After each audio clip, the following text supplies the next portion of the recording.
Hey, nah. Hey, don't believe in that. Hey, if you a young cat, old cat, bump what Kendrick talking about, bruh. He should explain himself. Bump that. If you like his new album, you can't even say his name of the album without cursing. Nah, bruh. Bump that. Bump that.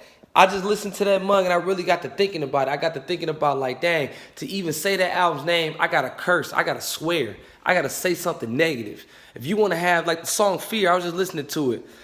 All that's doing is creating like it could be a young cat out there, an older cat, just listening to that and feeling like, dang, yeah, I'll probably die anonymous. I'll probably die this way.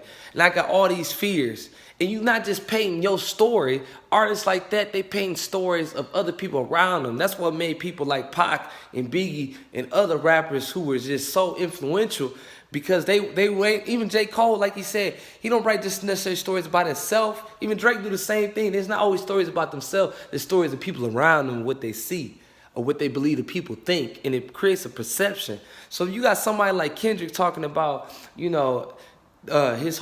new album. If you, like I said, you can't even say his name without cursing. That album, like if you listening to Fear, how he coming on, he has his cousin come on and says, what's up, family?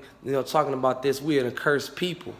He talks about, and then he highlights Deuteronomy, right? And Deuteronomy 28. Deuteronomy 28 is not to show you that you're a cursed people, brothers. Let's talk about it. Let's talk about it. Right? The hot topic is Israel, right? Who are these Hebrew Israelites? Who are these people, right? Who are these people that say they're this and that and such, right? Is it a terrorist group? Is it a mean group? Is it a hate group? Is it a love group? Is it another Panthers? What is it, right? Is it a bloodline? Is it a religious thing? Let's talk about it, right? God's chosen people, yes, are Israel, this country, right? Whether you was enslaved in bondage, Deuteronomy 28 tells you how you got here. That's our truth. It's not a secret. They don't teach you that in class. Everybody know, no matter who you are, you ain't never sat in class and learned how black people got here. You can't even tell them what country they came from. Oh, the islands, right? And then nobody came from them islands before that, right? Pangea, you want to be one scientific? Yeah, let's put it all together then. Let's start back where we were. Let's start back in that hot desert. Let's start back then, and then let's travel forth, right? Up until that point. What tribes and nations lived at that time period? Right? Let's talk about that in West Africa then. We can link that all the way back. So when you read Deuteronomy 28, that's your history. That's black people history, right? That's people of color. You could be dark as night to light as day. Don't let skin tone confuse you. There was no skin tone at that time period. It was none of that. So when you got people like him bringing his cousin up on his album talking about, we in the cursed people, we this and that and such, it's already hard enough that you got police shootings. You got school bombings. You got people getting bombed in Austin, people getting shot all throughout and stabbed or shot in the parking lot 30 times or get accused. You a little kid. Kids, they shooting Tamir Rice kids. Kids. You know what I'm saying? So it's like, man, at this point, so now you will feel like you're an accursed people. You'll feel like you're an evil person. That's not true. None of that's true. None of that. You are free. You're not a cursed person. So yes, that we are Israel. Yes, we are the people in the Bible, but that doesn't make us no special to anybody else because we got Jesus Christ. Christ Jesus set us free. The Most High gave us his son. He had the nerve to come back to us as his son, as himself. He came back as a human. That's the deep thing. So when you got people like Kendrick, you got other folks like J. Cole, you know what I'm saying? Yeah, it's to motivate you. But people get motivated in a way that causes them not to have true hope of the next life. Yeah, you're going to die. Everybody going to die. You don't know when that's going to be, but you're going to die. Everybody going to die. Everybody. And you live again eternally. That's the thing. Bump this world. Bump the things that they tell you in this life. Bump the things that they trying to feed you and preach to you and lie to you and sell to you. Bump the religion. Think about it in the spirit. You're going to live again. So wouldn't you want to live for that? Right? You may not never make it to Maui Maui. You may never make it to your goals, your destination, your dreams, but you can help and love the people around you. It's like being on vacation. It's fun going but yourself, but it's not always fun. It's even more joy when you can go with other people. When you can go with the people close to you, your day ones, the people you love and care for. Even the ones that, you met for the first time, that I want to see you there. So when you know that about yourself, Christ came for everybody, to give everybody that promise.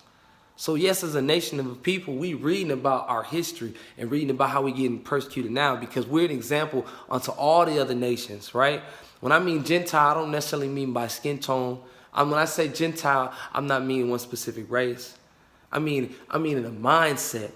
You believe or you don't believe. Those change your values, whether you believe or you don't believe. Those are what impact. Those are what define you. That's a culture.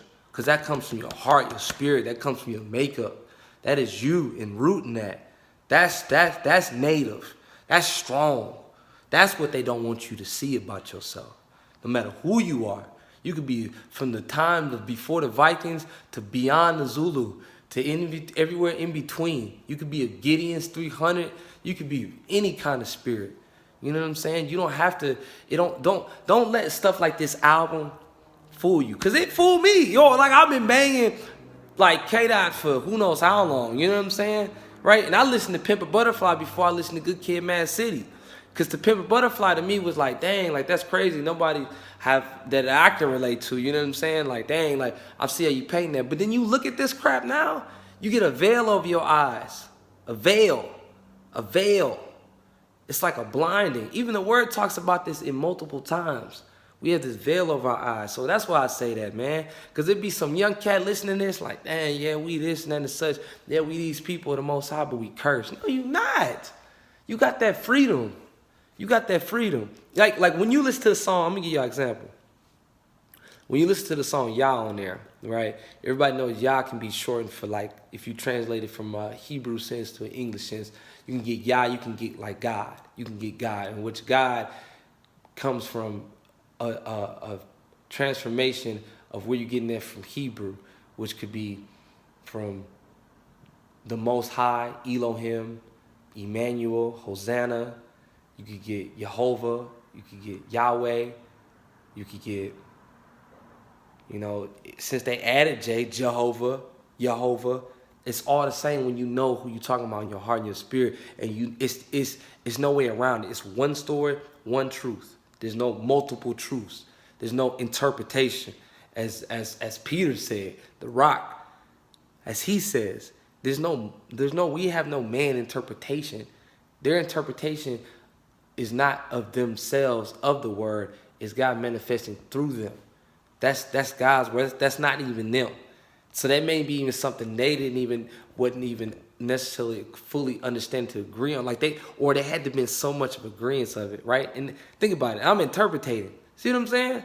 Come on. So when you have like the song called Yah, and you put your album name, which is a curse word, I could translate that as saying GD, like God. You know what I'm saying? And that's blasphemy. A lot of people forget that one. I'm thankful that that was never one of my habits. Like the N-word was a habit to get, you know what I'm saying, you got to get over. But some people got, they bust that two phrase, and that's blasphemy. And when you look I was looking at it on my screen in the car, that song played, and I went to read it, and I'm like, damn, that's crazy, bro. You just got me to blasphemy. As an artist, you know that. I said all that to say, as an artist, you know that. So it's not a judging the person. Oh, you judging this brother, man. Oh, you talking about this brother. Why are you making that judgment? It's not a judgment.